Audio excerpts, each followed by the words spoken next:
Sekarang ni memang tengah hangat cerita pasal hubungan antara Amerika Syarikat dengan Iran.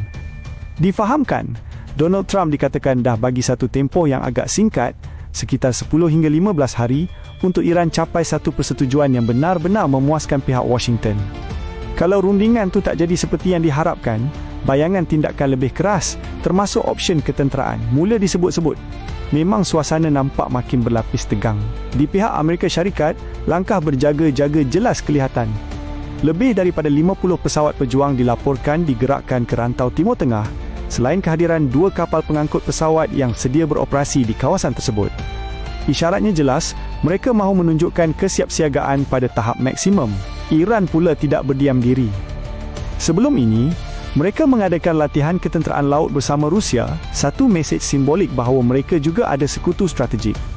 Tambahan pula, imej satelit menunjukkan pembinaan struktur pertahanan konkrit di beberapa lokasi sensitif, seolah-olah memperkukuh benteng sekiranya berlaku sebarang kemungkinan luar jangka. Kedua-dua pihak kini dilihat berada dalam mod siap siaga, masing-masing memperlihatkan kekuatan dan strategi. Dunia hanya mampu memerhati dengan penuh debar, mengharapkan situasi ini dapat diselesaikan melalui diplomasi sebelum sebarang percikan kecil bertukar menjadi api yang lebih besar.